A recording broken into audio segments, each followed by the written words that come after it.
Not my job to answer your questions. I've asked you two questions. Should Hamas stay in power and are they a terror group? You're refusing to answer either of them. That is very telling.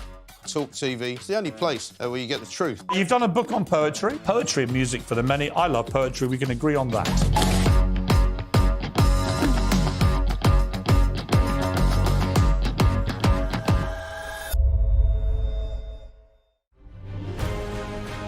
On TV, on radio, and on your smartphone. This is TalkTV. Tonight on Piers Morgan Uncensored, he's one of the most incisive and, to many, incendiary commentators in US politics. And as of this week, extraordinarily, he's a chart-topping rap megastar. Yes, really, brace yourself. Ben Shapiro is back and he's very uncensored.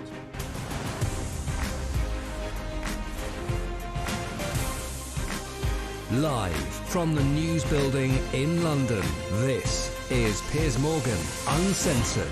Good evening from London. Welcome to Piers Morgan Uncensored. Ben Shapiro is one of the most talked about political pundits on the planet. When he sounds off, people listen. And as of this week, they've been listening to him rapping. Yes, you heard that correctly.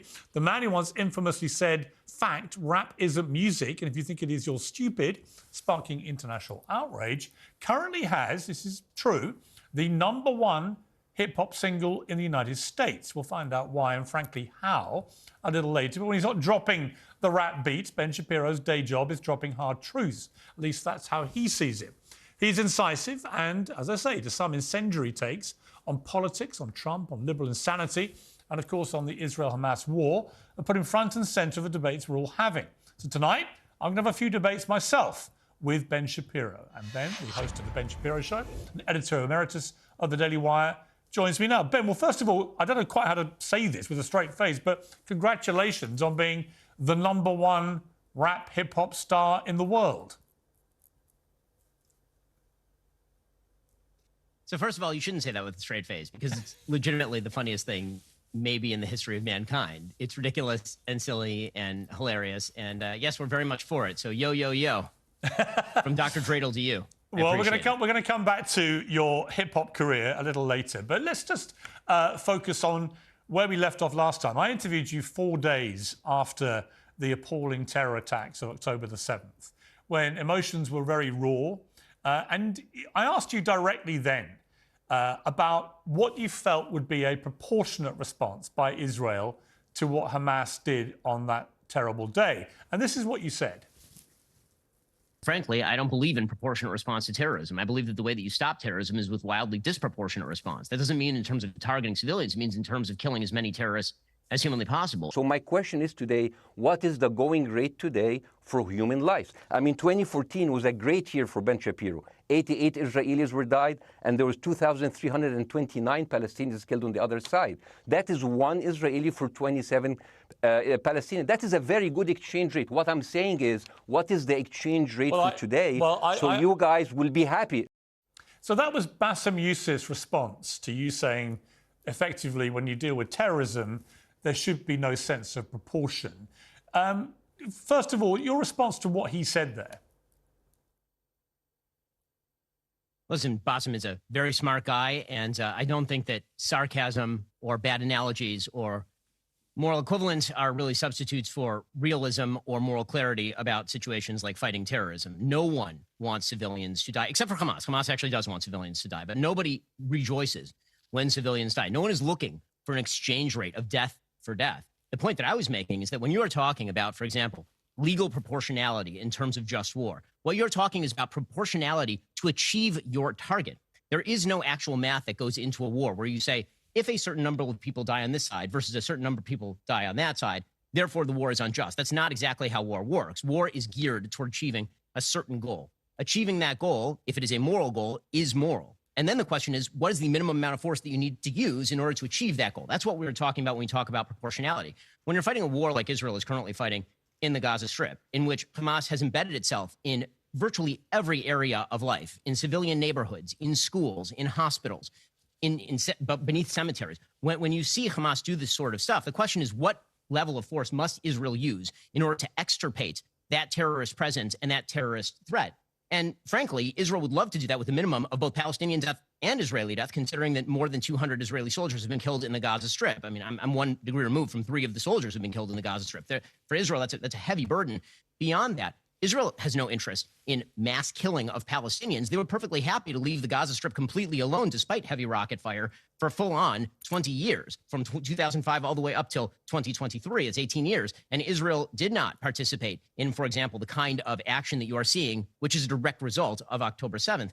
The goal for Israel is to extirpate Hamas. All of this could be over literally tomorrow. And by the way, every day since October 7th, if the leaders of Hamas walked out, held their hands up, took deportation, we're not even talking about an Israeli jail. There's probably a deal on the table right now for Hamas leaders to actually be sent just to some third-party country. If they were to surrender the hostages, surrender power, and leave, this war would be over like immediately. Okay, well, let me but take Hamas you up. will not do that. They've been firing rockets into Tel Aviv literally this week. Right, let me take you up on that, because I don't think it would end that way, because I think the trouble with what's been going on since we last spoke in terms of proportion is, I saw a BBC report yesterday that the UN were reporting that 19,000 children in Gaza have now been orphaned. Another 10,000 children are reported by the Hamas-run Palestinian Health Authority have been killed. 50 to 60% of Gazan buildings have been severely damaged or completely destroyed. And I don't see any nearness to the end of this, because by Israel's own numbers, they've only killed, if you believe their numbers, and I'm not quite sure how they know this, under 10,000 Hamas terrorists. That means that, 2/3 of the Hamas terrorists are still to be taken out. So this could go on for many months, maybe a year, and those numbers of civilians being killed will exponentially rise, and the devastation in Gaza will reach a point where there is no real Gaza left. And I don't understand here, Ben, what the end game is for Israel. I'm not even sure they've worked it out themselves, other than to just obliterate everything in what many see as an overreaction to what happened by a superpower that hasn't thought through the consequences of taking out the whole of Gaza. It's certainly hard to deem an overreaction to the murder of 1,200 of your citizens and more than 100 hostages still being kept by a terror group in destroying buildings, for example. Right now, what Israel is attempting to do and what the long-term plan is going to be, and I said this in the interview, as you'll recall, days after October 7th, is that there would, in fact, be a long-term military occupation of Gaza. The question is going to be when Israel shifts its strategy from a high-intensity campaign to a lower-intensity occupation, which is predictably going to be the result of all of this. Because, again, the governing power in Gaza is still Hamas. When Hamas is no longer the governing power, the question is going to be what replaces it. Unfortunately, there's been no power other than Israel that has been willing to actually take up that question, simply because the Palestinian Authority is incapable of even running the West Bank. The Palestinian Authority is deeply unpopular even in the West Bank. The Palestinian Authority is itself rife with corruption and Jew hatred. There's literally law on the books in the Palestinian Authority, pay for slay, that actually pays people for the killing of Jews. So that is not a power that can be in charge of the Gaza Strip that will leave Israel with any sort of sense of security. The UAE has no interest in running the Gaza Strip. Egypt has no interest in running the Gaza Strip. Jordan has no interest in running the Gaza Strip. Saudi has no interest in running the Gaza Strip. The United States obviously has no interest in running the Gaza Strip. So the question becomes, who runs the Gaza Strip? And if you are Israel, that question is not a question for a distant day. That is a question for every day. And right now, the military is effectively in control of the Gaza Strip, and that is likely to remain until there is some form of regime in the Gaza Strip that can be put in place that will end with the extirpation of terrorism, that cannot involve the UNRWA, which is a terror haven, that cannot involve the UN, because the UN, unfortunately, has been cover for Hamas for literally 20 years. And so the question here is a tough one, and it's not an answerable one in kind of right now. And that's sort of the problem. Just because there's no good answer to the question doesn't mean that the question isn't urgent or that there is an alternative option available to what Israel is doing. What I've been missing in all of this is what exactly is the alternative option that has been presented by anyone other than Israel continuing on its quest to extirpate Hamas so long as Hamas is holding its citizens, firing rockets into the center of Israel and threatening Israeli life. OK, but my response to that would be that I think it's morally incumbent on Israel, who I've already said many times and believe to this day have not just a moral right to defend themselves, but a duty to their citizens to do so. So let's just park that to one side. My position on that has not changed. It's just how they've gone about it. And, only yesterday we saw Israel forces dressing up both as, in Hamas-style clothes and Palestinian clothes to go into a hospital on the West Bank and take out 3 Hamas terrorists.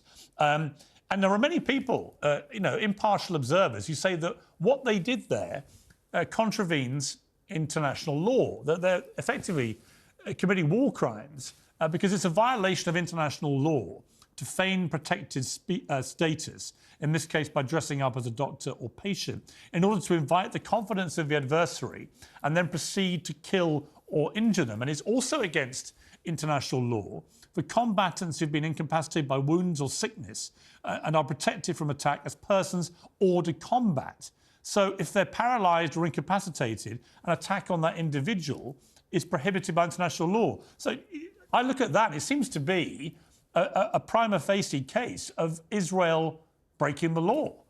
Do you defend that? Yes, I defend that. Because if Hamas, or in this case Islamic Jihad, is using a hospital as a terror base, which they have historically done, then the violation of international law is on them. I mean, by all international law, using a hospital as a terror base, which we have seen in the Gaza Strip, we're currently seeing in the West Bank as well, that's the war crime. I always find it very bizarre that international law is invoked when it comes to a response to a war crime, but not to the original war crime. If you use a hospital as a terror base, then the hospital is no longer only a hospital. It also becomes a site from which terror is emanating. And so when Israel engages in a targeted military operation, by the way, not killing any civilians in this particular operation, killing people who are clearly terrorists, that is the war crime as opposed to terrorists using the hospital as an organizing base? That seems to me peculiar. Well, it is by the letter of the law of international law. Yeah, it is. What they did was a war crime. You can't dress up effectively as doctors and patients and take out people who are being treated, which is what appears to have happened. Well, it's unclear whether they were being treated or whether they were simply using the hospital as cover. That's Israel's contention anyway. Look, I think that the problem is when you talk about this, you talk with great clarity and you have a certainty about how you think this all plays out. I think what you may underestimate, and correct me if you disagree with this, but I don't understand how the kind of devastation we're seeing now in Gaza, the kind of huge death toll on children and women in particular, who have nothing to do with this, obviously, how that is going to not just lead to a whole new radicalization of Palestinians that will replace Hamas. So, yeah, Hamas may well get permanently dismantled. They're clearly being killed in large numbers, and clearly the underground tunnel operations are being dismantled, and Netanyahu's made it clear he'll keep going until the end. So assume that Hamas are removed effectively. Why do you think, Ben, that doing this in the way that Israel's doing it is not just going to lead to a whole new breeding ground of radicalized Palestinians who've lost family members, kids, wives, and so on, and who will want to exact revenge? How does it make Israel safer?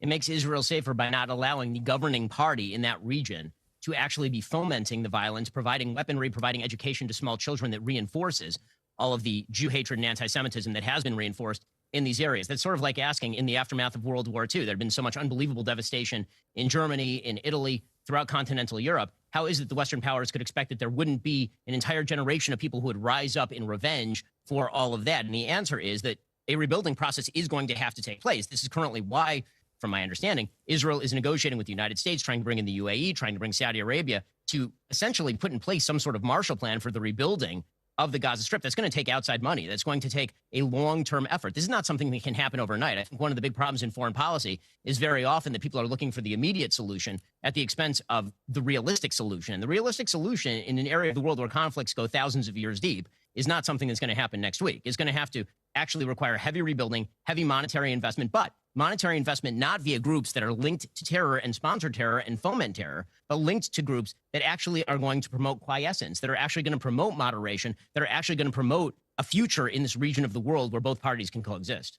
When I interviewed you, I later interviewed Andrew Tate several weeks later in Romania, and he said this.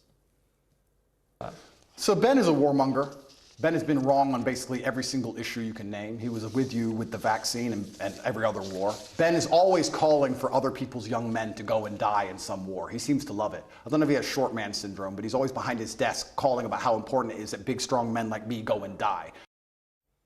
I mean, apart from the puerile name-calling and stuff, his point there that you're a warmonger, your response?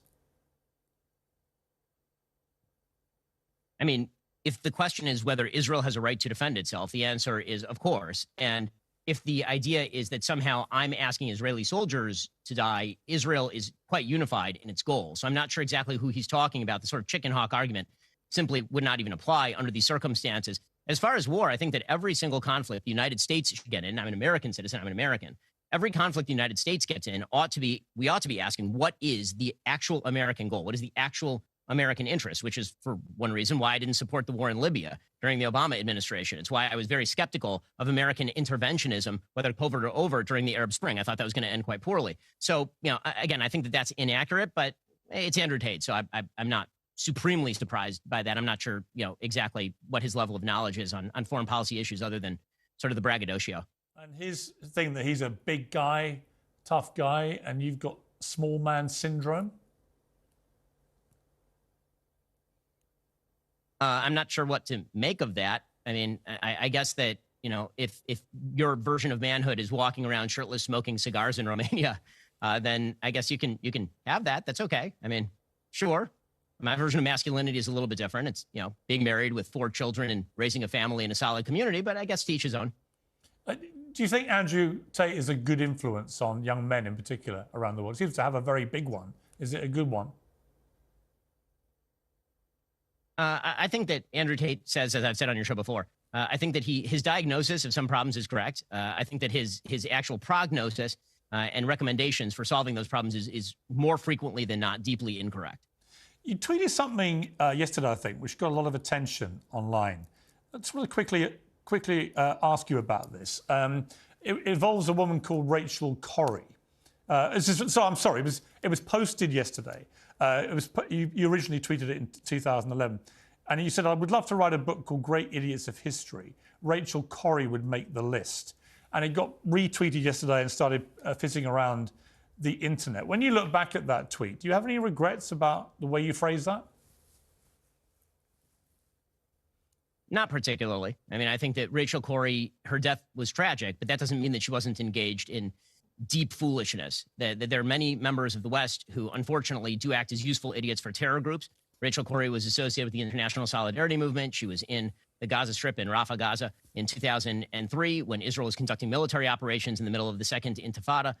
She was blocking a site that Israel had suggested was actually being used to hide terror tunnels, which, as we now know, is a frequent tactic being used in the Gaza Strip. And she planted herself in the blind spot of a bulldozer. Her death was a tragic accident. It's tragic. That doesn't mean that she wasn't acting as a useful idiot on behalf of far more nefarious forces. But she is a young woman who got bulldozed to death. And this was 13 years ago, and you're a different character now. I just wonder whether, looking back on it, you would have phrased that differently. I mean, perhaps I might phrase it differently now. Do I feel that she was a fool and that she was acting on behalf of nefarious interests? Absolutely. Let's take a short break, Ben. I want to come back and talk to you about your fascinating trip to Auschwitz with Elon Musk and about Musk himself. What you think of him? Is he a force for good or not? We'll come back after the break.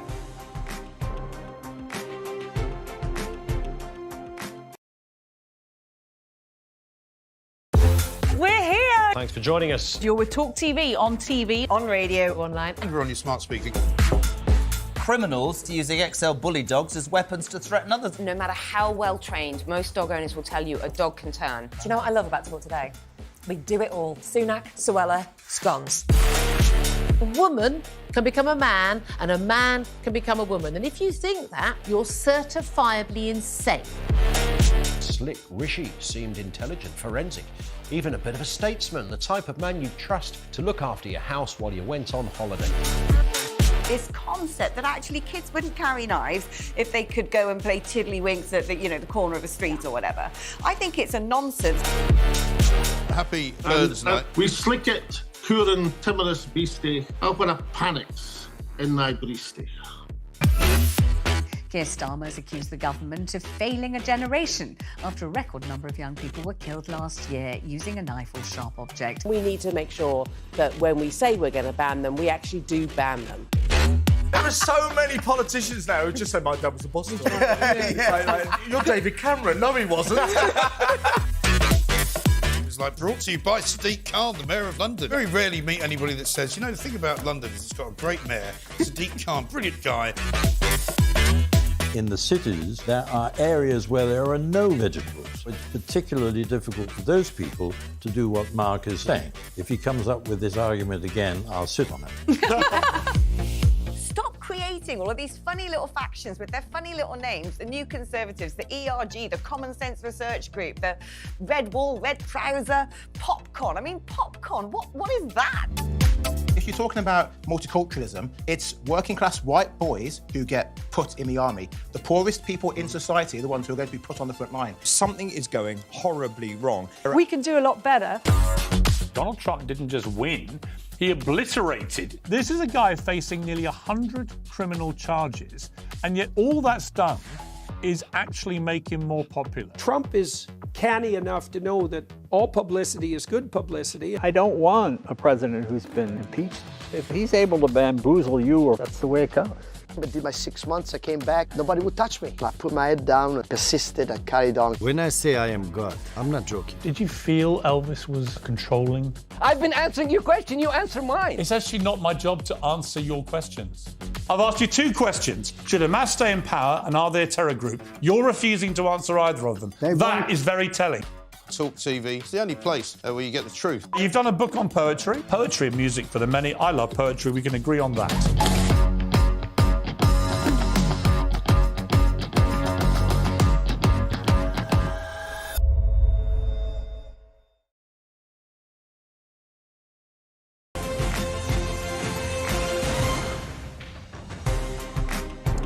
Welcome back to Piers Morgan Uncensored with Ben Shapiro, who last week visited Auschwitz with Elon Musk. Ben, for you, that must have been a profoundly moving trip.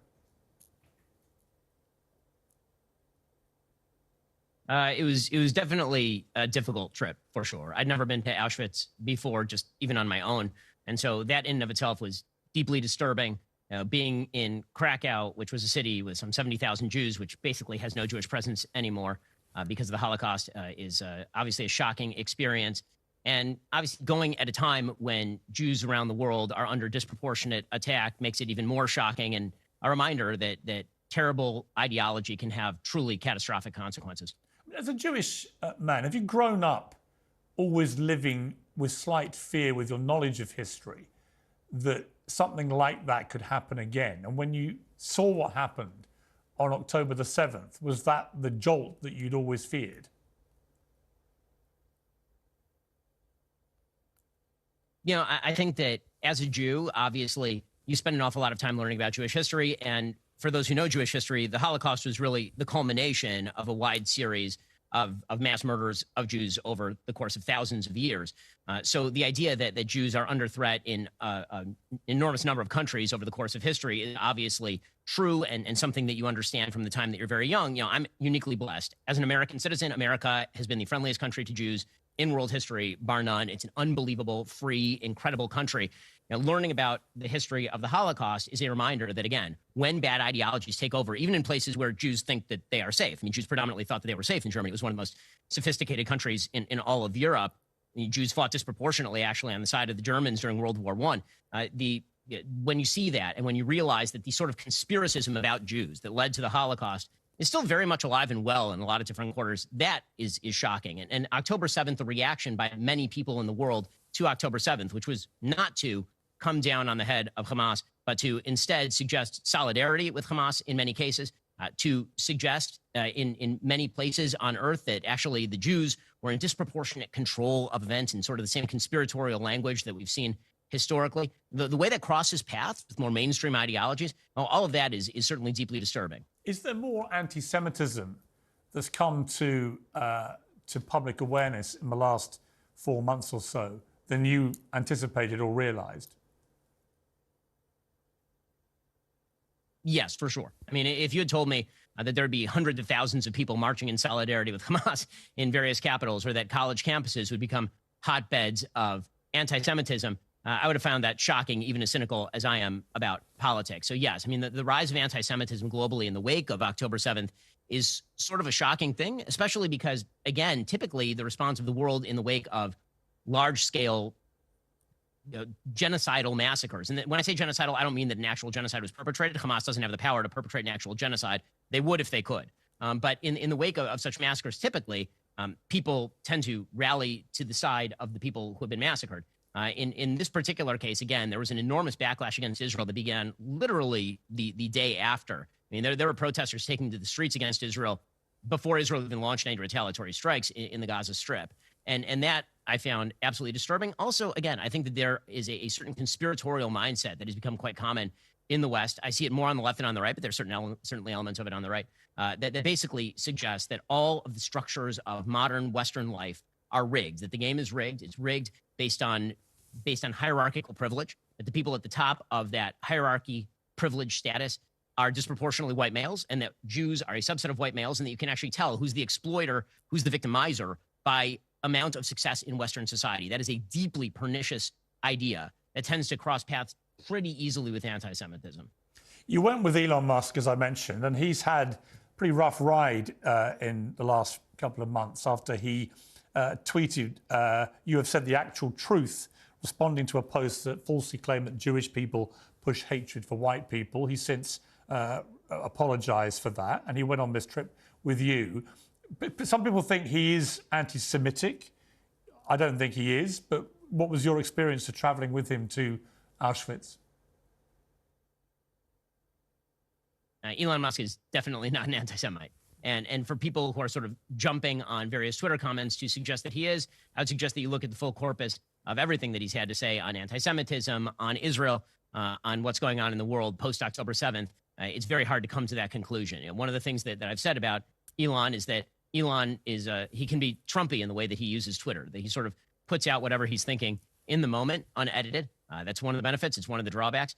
Very often, he will then come back and sort of fill out exactly what it is that he meant to say, which is what happened in the case of that particular tweet. That also means that he's considering things in real time, which is you've interviewed him, I believe, and interviewing him is really interesting that way. You'll actually ask him a question, and unlike most people who are asked interview questions, he actually sits and considers the actual question. He'll take it in. You'll see him actually shift his opinion in real time as he processes the question. It makes him a fascinating person. Well, it's funny. I wasn't going to say this, but you've triggered me by saying you've interviewed him. I haven't interviewed him. I spent a year courting him to do an interview. He finally agreed to do an interview, actually, at the start of this year. I was 2 days away from getting on a plane from Los Angeles to Austin in Texas to do it with him. And at the last minute, he suddenly sent me, because he was doing all the organisation himself on direct message on X, he suddenly sent me a clip that someone had posted that day from an interview I did with Zuby at the start of December, in which I criticised Elon for bringing Alex Jones back to X, something he'd always said he wouldn't do. And he said that he'd lost all respect for me because I had said that, and the interview was summarily cancelled. So I never got the chance to interview him, which is a great regret because I think he's probably the most fascinating guy in the world right now. It also showed, you mentioned his Trumpian tweeting, a slightly thin skin. I was pretty surprised that someone who is such a defender of free speech was so thin-skinned about a criticism which actually a lot of people felt. He was right the first time about Jones, that Jones crossed a line that probably did warrant not being allowed back on the platform. So I'm afraid I haven't interviewed him, and that's why. So I've given you a little scoop there. But on that point that he was upset about, do you think Alex Jones should have been allowed back? So my general belief is that Alex Jones should not have been banned from Twitter in the first place because he didn't actually violate on Twitter their terms of service. My belief is that you should actually have a consistently applied set of terms of service that really is less Cotty under the tree deciding who should be banned and who should not, because that gets into some really dicey areas. And living in fear on Twitter that you're going to cross an unspecified line at a certain point and find yourself on the outs, I don't think is particularly good. I've actually never called for anyone to be banned on Twitter, including many people who despise me, hate my guts, and probably would like to see me dead. So I actually don't even block people on Twitter, just on principle. I refuse to block people on Twitter. It's also why, for example, I don't delete old tweets that I disagree with, that I wrote in 2008, 2009, 2009. I leave those up for the public record. So I tend to be in favor of radical transparency on X. Even if someone has had $1 billion defamation case award against them for deliberately lying about families of kids who've been blown to pieces in their classrooms and hasn't paid a penny or dime of that. Oh, you are certainly not. Piers, you are certainly not going to get me to act in favor.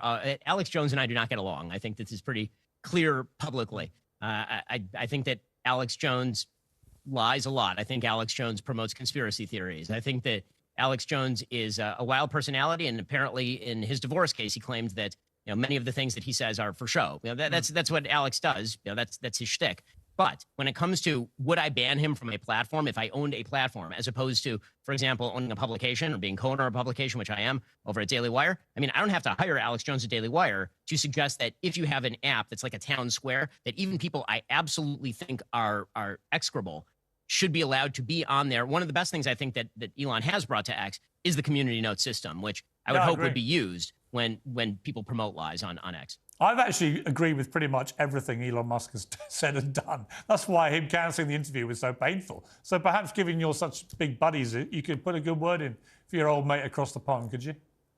I didn't realize I was going to be Elon's conduit in this interview, Piers. I've got no other way in now. You're my last chance. No, because I actually do think he's a genius, and I think he's actually a force for good. I asked the question earlier, but if you look at everything he does, I do think he comes from a place of wanting to make the world a better place and not a worse place. And I think people like him should be encouraged.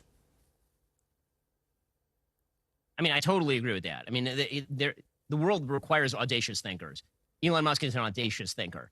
The world requires people who have high aspirations for humanity. Elon Musk has high aspirations for humanity. I think that the chief personality thing about Elon, having sat with him for a while, is that Elon is a person who likes to solve problems. And if the problem is in front of him, he really wants to expend all of his energy solving it, which is why he will literally go and sleep on the factory floor of new companies that he is working with or starting. He will jet set off to, I've never seen, I mean, the guy's the wealthiest guy on earth. He certainly doesn't have to go and sleep on the floor over a Tesla while he's redesigning their product, or have to go and sleep at the offices of X as he did when he first acquired Twitter. Yeah, that is something that only a really dedicated person would do.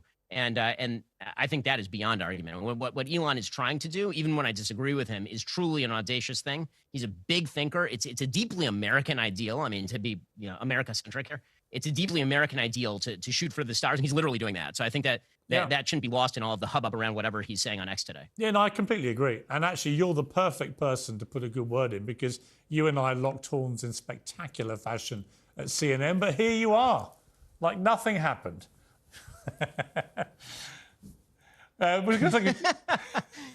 We are with a living proof of it. Let's take a short break. I want to come back and talk about American politics. Trump, you were a never-Trumper. Are you still a never-Trumper? And Biden, is it really feasible that the Democrats are going to go into battle in November with a guy who can barely stand on his feet or think straight? We'll discuss after the break.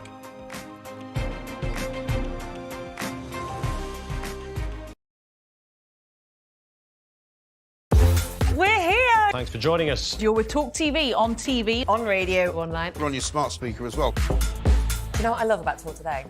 We do it all. Sunak, Suella, scones. I rather like David Cameron. I don't sort of bear him any ill will because he delivered the referendum that he said he would deliver. The Tories love a scrap. You can almost see this coming round the tracks with Suella Braverman. She's heading up one side and Rishi Sunak the other. The police are pro-Palestine. That is just not right. You swear an oath in the police to act without fear or favour. The COVID inquiry seems to have turned into a sort of pantomime. There's not really any substance to it. It's hard to know whether it's a farce or a tragedy. There needs to be one human per machine to come and rectify beeps and the clanks and when it goes wrong. Unexpected item in bagging area. I know. Are we only going to be trusting sources like Meta and Google? Where is our unbiased news going to come from? Graham was president of the Cambridge Union, which is the rubbish version of being president of the Oxford Union. Oh. Kevin O'Sullivan is the worst presenter on Talk TV, sitting on his fat arse talking for a living. If you're walking towards me and you're a vegan, you should have a great big orange sticker over here saying, "Watch out, vegans about." Twitter, you sons of Can you please reinstate my account? Yeah. Thank you. This is a major summit. President Biden decided this was important after watching a Tom Cruise film. Kids think all they have to do is take pictures of everything. Just shut down TikTok. Problem solved. When I say I am God, I'm not joking. Did you feel Elvis was controlling? I've been answering your question, you answer mine. It's actually not my job to answer your question. Are you prepared to call Hamas a terror group? Is it possible to have a rational You can't, discussion can you? with you? Talk TV. It's the only place where you get the truth.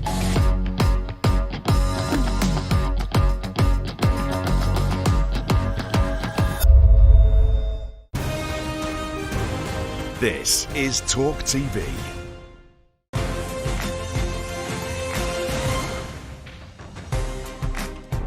Well, I'm back with Ben Shapiro, who, just to remind the world, is currently #1 rapper in the world, which we'll come to a little later.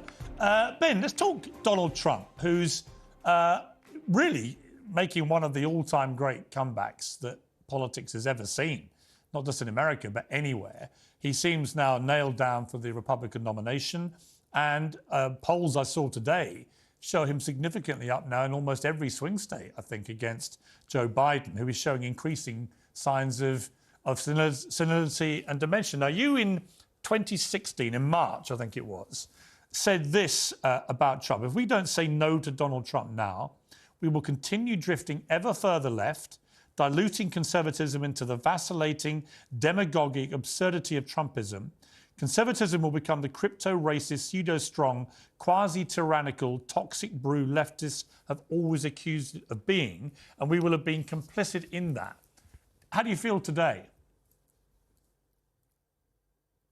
Oh, well, I mean, I was wrong on that one, so that's good. I mean, you know, I think that in 2016, my objections to Trump were character-based, and they were sort of looking at the state of the world and saying, I just object to this choice. I didn't vote for Hillary. I'm not voting for Trump. That was my take in 2016. So I just didn't vote for president at the top of the ticket in 2016 at all, hoping to sort of forestall the binary world that then arrived. Now, one of the things that I was wrong about with regard to Trump is obviously he governed much more to my liking in terms of actual policy than I thought he would based on his campaign. His campaign in 2016 was sort of all over the place. It was quite peripatetic. It was, you know, in one place on an issue and then 5 minutes later, another place on the same issue. But the actual policy that emerged from his administration, particularly in the first 3 years of his administration, I liked quite a lot. And so obviously I was wrong about all of that. My character critiques of Trump remained. Those have not changed. Even when I endorsed him in 2020, I suggested that my opinions of his character had not shifted particularly much. It was just that my belief was that we were now down to a binary choice, that many of the eventualities I'd hoped to forestall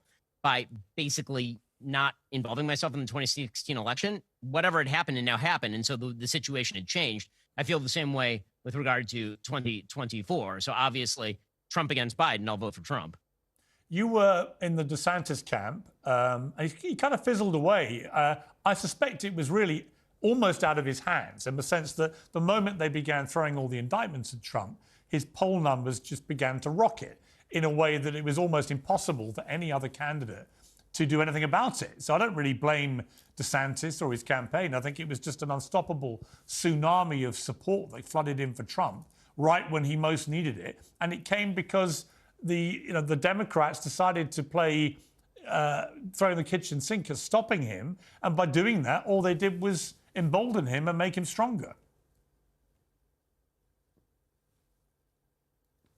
I think there were two main factors that led to the revival of Trump in this campaign. So as you recall, he actually declared his reelect in December 2022, which was incredibly early. And a lot of people were skeptical of that, including me. I thought that's a very early reelect campaign in an attempt to basically clear the pool of all other candidates. And DeSantis or anyone else who was hoping to run against him, if they had really had a shot, that shot was only present if they had gotten in maybe December, January of 2023. The reason being that there was a widespread perception in the Republican Party that because of underperformance in 2022 due to Trump picking bad candidates in the Senate, that made the third straight election where Trump had lost. He had done poorly in 2020. He'd done poorly in 2021. He'd done poorly in 2022. And so there was a bit of a taste for something new. But then two things happened. One you mentioned, which is the indictments drop. And so the Republican Party's heart immediately just reverts to Trump. And you can see it in the polls.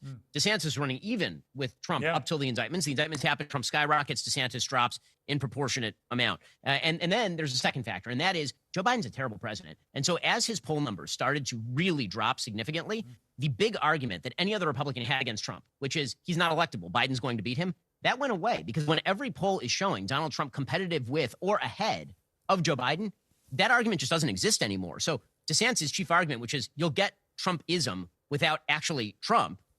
Everyone's like, well, what if I get Trumpism and also Trump, right? I get to have sort of the Trump revenge tour on the people who are victimizing him, and also he can actually win. So basically the entire case for anyone else disappeared.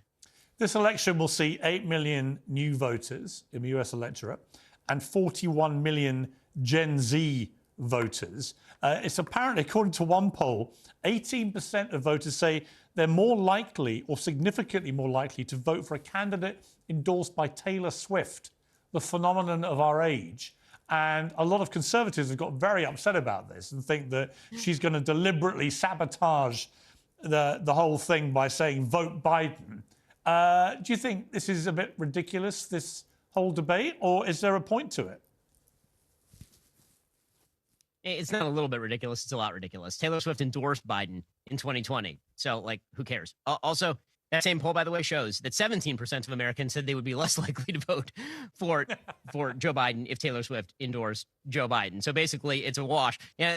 This whole thing, it really is just a sign of our absurd times that people are focusing, instead of focusing in on, like, the actual issues, like who's going to run the country and how is that foreign policy going to be effectuated and is the economy going to heal? Everybody's focused in on, is there a CIA conspiracy around Taylor Swift, or is Taylor Swift really a magical political kingmaker? By the way, everyone is talking about Taylor Swift mobilizing votes. Taylor Swift has something like 200 million plus, I think it's more, it's like 260 million Instagram followers. She put out in Instagram telling people to register to vote. She got 35,000 people to vote. And people are treating that like, oh, it's an enormous 35,000 people. 160 million people voted in the last election cycle. Like, Taylor Swift is not going to be the make or break for Joe Biden. She has had a big effect on NFL ratings, though. That is true. When women are watching the NFL for the first time. And I will say that my conspiracy theory was that if Lamar Jackson and the Baltimore Ravens had been on the brink of actually beating the Kansas City Chiefs in the AFC Championship, Lamar Jackson might have actually been drone striked by Roger Goodell from the NFL higher offices, because the NFL desperately needs the Kansas City Chiefs in the Super Bowl. And putting aside her politics, I would imagine that Taylor Swift is pretty much your idea of a good role model, isn't she, for young girls in particular? I mean, my only critique of Taylor Swift is that she's 34 and all of her songs sound like a 17-year-old going through her first breakup. That's my only critique, is that she's 2 years younger than my wife. My wife is a doctor and we have 4 kids, and Taylor Swift is 34 and single and still acting like she's in the dating pool. Now, that's my only critique of Taylor Swift. My great hope for Taylor Swift is that Travis Kelce proposes to her. She gets married to Travis Kelce. They have lots of babies, and a bunch of young feminist women decide that actually marriage is not the worst idea, and they get married and have a bunch of babies, and we can have the Taylor Swift baby boom. Are you a secret Swiftie, Ben? I'm definitely not a secret Swiftie. I mean, listen, I'm a rap legend, so frankly, that's not even my bag, yo. Well, we're going to come back after the break. We're going to talk about your astonishing rise to #1 in the rap music charts. How has this happened? Why has this happened? And what does it say about America? That's after the break.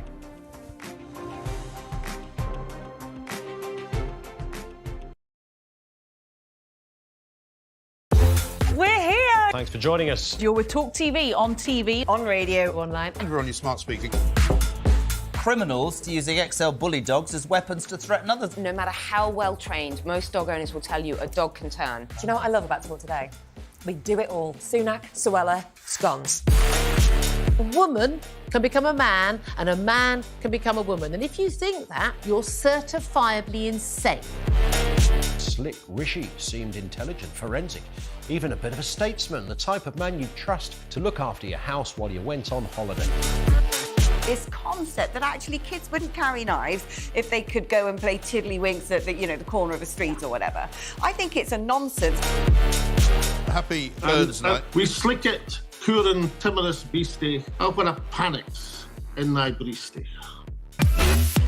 Keir Starmer's accused the government of failing a generation after a record number of young people were killed last year using a knife or sharp object. We need to make sure that when we say we're going to ban them, we actually do ban them.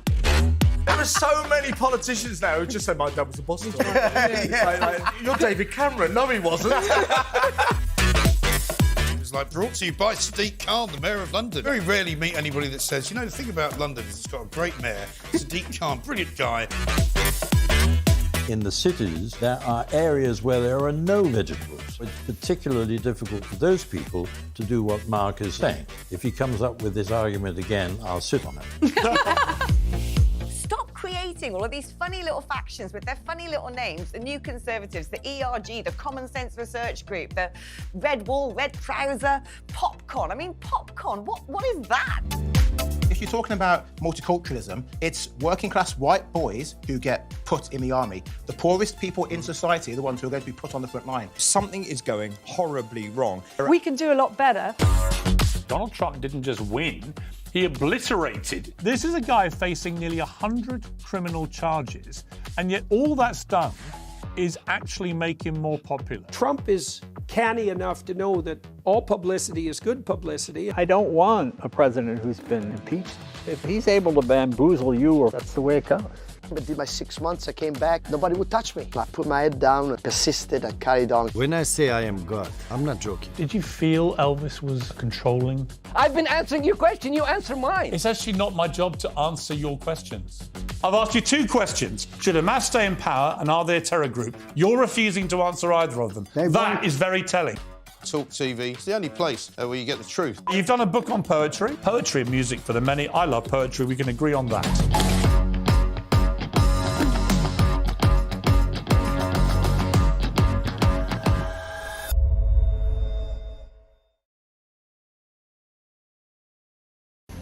Coming up tonight on the Independent Republic of Mike Graham, we're going to be speaking to Harmony London. She's the woman they tried to stop from singing because a police officer told her you can't sing those songs unless you're inside a church or in church grounds. She is a brilliant singer, and we're going to hear from her this night on the Independent Republic of Mike Graham. Don't miss it after 9 o'clock.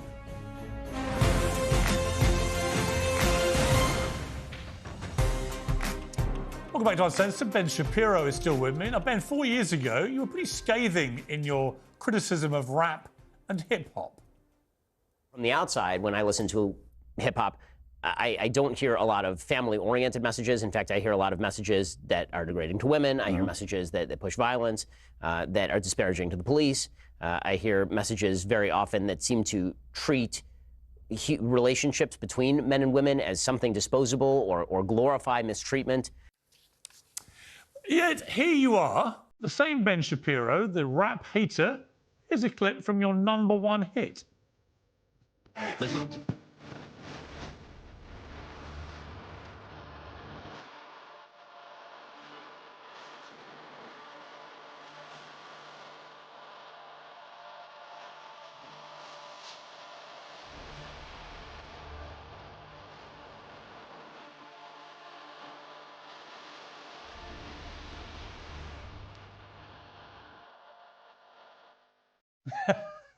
So, first question, how do we get from that first clip to the second one?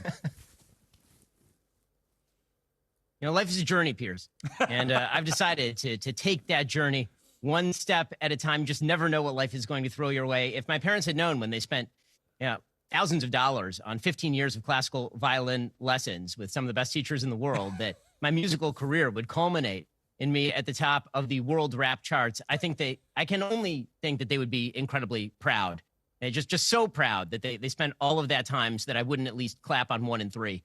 So that's very, very exciting stuff. And yes, I mean, we're taking over the industry from the inside. Tom McDonald is the real talent behind all of that, obviously. Tom can actually rap. Tom's actually good at this. The entire joke of me being part of the rap is, I think, the funniest thing in the world. And I'm really enjoying a lot of the reaction videos, which people hysterically laughing at the fact that I even attempt such a thing. So, good for Tom and good for everybody who's sort of in on the prank, because I think there's an actual very good shot that we end up at the Billboard #1. No question. And I think you should, because it's based around facts, which is from your great quote, facts don't care about your feelings. I think it's your pinned tweet. It's had gazillions of people who like it. And I've always liked that because it kind of sums up to me the facade of wokery, which is that it's all feeling driven and very rarely fact driven. And in fact, all the lyrics of this, which, you send up rap music very cleverly, but also in Tom's lyrics, go woke, go broke, no hope, it's pathetic, pro-choice, pronouns, pro-love, your progressives, and so on and so on. Where are the American flags at? Remember when people would hang those, they'd been taken down, replaced with BLM flags or a rainbow, and so on. It will hit a nerve with people who feel like their country is no longer somewhere that they feel comfortable in or recognise, because the woke brigade have made everyone, or tried to make everyone, feel so ashamed of what it means to be an American or what it means to be British? I think that's exactly right. It's why Tom has resonated so much as an independent artist. Now, the fact is that there are a lot of systemic kind of barriers to entry for a song like some of the ones that Tom has made before, which are very right-wing, which are very conservative in orientation. And I think that a lot of the resonance that you're seeing to this is a rejection of many of the values that I'm actually talking about in that clip from one of my shows, where I'm talking about the sort of stuff that rap is promoting. And we're trying to promote the exact opposite. One of the lyrics in the song that Tom actually raps is that we are not going to turn your sons into thugs or your daughters into hoes, meaning like we're actually trying to promote social responsibility and good citizenship in a rap, which is, again, I think part of the humor, but hopefully some people listen to it and they think, well, maybe, you know, there's an alternative point of view that's worth listening to here. But you know what's always got my goat about it? It's the ridiculous double standard. And I'll give an example. When John Legend decided to take upon himself to rewrite the lyrics to Baby It's Cold Outside, one of the most innocent songs and videos ever created in music history.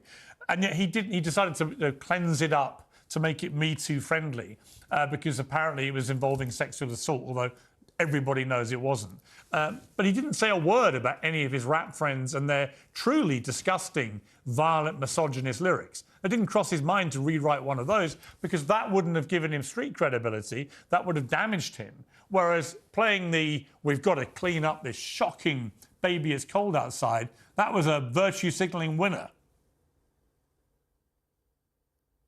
Oh, absolutely. The attempt to wipe away history, to wipe away old culture. Because old culture is bad, and we have better values now. And that stops right at the front door when it comes to rap. When it comes to hip-hop and rap, I mean, any song that you pick up is going to be the most retrograde values that you ever heard. If you're a progressive and you listen to rap, I'm not sure exactly how you square that, frankly, because a lot of the stuff that's promoted in rap is mistreatment of women, treating of women as commodities, drugs, and the attempts to promote violence. I mean, all these messages are really bad, and kids do, in fact, imbibe them. So if we can send that up at the same time that we're doing something successful like this, and also do something as hilarious as, you know, put, Jew Life Crew over here at the top of the rap charts, then that's a win for everybody. There was a touch of the M&M's about you. I've got to say M&M's about you. The hoodie, the whole look, the movements, everything. Oh, yeah. Ben-M. Ben-M, we've got it. That's the one. I was watching you talking to Jordan Peterson, I think it was a couple of days ago, and he was saying, you know, we're talking about society and where it's all gone, and he was like, you know, once you reach a point where people can't say what a woman is, society's kind of gone so nuts, it's very hard to work out what we're living in. And I'm sure that in 20 years' time, we'll look back and think, what the hell was going on? And how did we ever let this happen? You know, we've got to the stage now where Leah Thomas, this infamous transgender swimmer in America, who's decimating women's sport in the swimming pool, now wants to compete in the Olympics and literally steal a place in the American Olympic team, if she's successful in this appeal, from a biological female. What do you think about this? I mean, again, it's absurd, but I think it goes to something we were talking about earlier. And we were talking about sort of the rise of conspiracism. The reason that so many conspiracy theories seem less conspiratorial than they used to is because there are, in fact, a cadre of elites, particularly in sort of legacy media, who promote ideas that are so counter to just basic common sense and then demand that you actually abide by those ideas, that you repeat the nostrums and the aphorisms over and over in almost Maoist struggle session ways that, of course, a lot of people are feeling like there's a sort of conspiracy of people who don't share your values and are attempting to cram those down on you. The problem is, of course, when that metastasizes into broader critiques of this racial group or that racial group, that starts to get really, really dangerous. But yes, I mean, the simple fact that the question of man versus woman, do they exist, is up for debate, says that there is something fundamentally sick about the society. Now, it's my view that the only way that you can actually rebuild society is you can't do it top down. You actually have to do it bottom up, which is why when people ask me, what can I do to help? Because politics seems, it's so hard. I mean, there's so much stuff going on and the world's on fire and everything. The best thing you can do, be a responsible husband, if you're a man, be a responsible parent, be a responsible citizen, be a member of your religious community, build the local institutions that actually facilitate trust. And then you can build those up such that broader institutions can be built on top of that. But it's going to require a full rebuilding effort. Yeah, it is.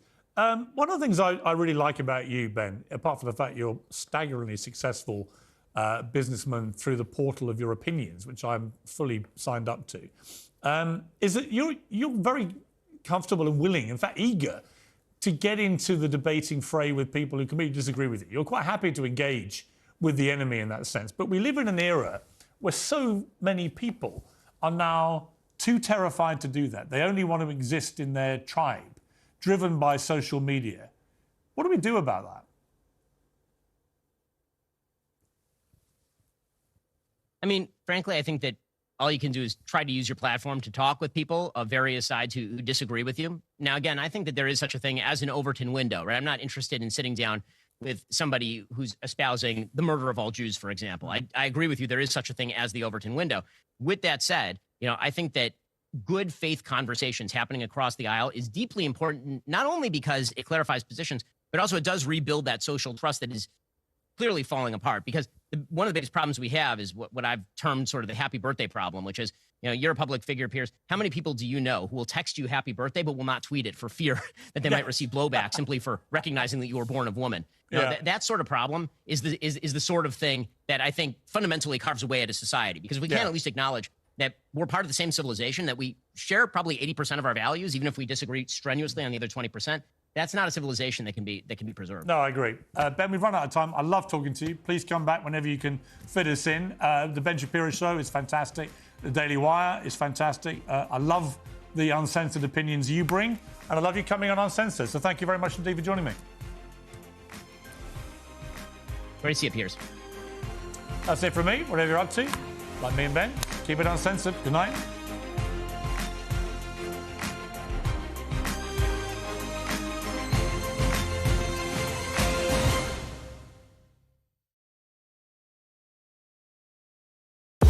We're here. Thanks for joining us. You're with Talk TV, on radio, online. We're on your smart speaker as well.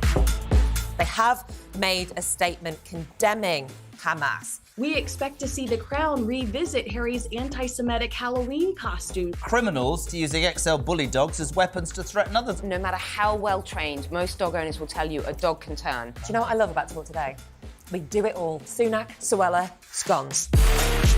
I rather like David Cameron. I don't sort of bear him any ill will because he delivered the referendum that he said he would deliver. The Israelis are very conciliatory. All they want is to be recognised. The timing of this Hamas attack comes because there was the expectation there was going to be a deal done sort of normalising relations with Saudi Arabia. The Tories love a scrap. You can almost see this coming round the tracks with Suella Braverman. She's heading up one side and Rishi Sunak the other. Reshuffles usually very dull. This one had booster rockets attached to it. Certainly the tone has shifted in terms of what Rishi Sunak has done. The question now is what he does next. The police are pro-Palestine. That is just not right. You swear an oath in the police to act without fear or favour. The COVID inquiry seems to have turned into a sort of pantomime. There's not really any substance to it. It's hard to know whether it's a farce or a tragedy. TalkTV has spoken exclusively to a member of the Blade Runners. Do you have a message for Sadiq Khan? We're not stopping until you stop.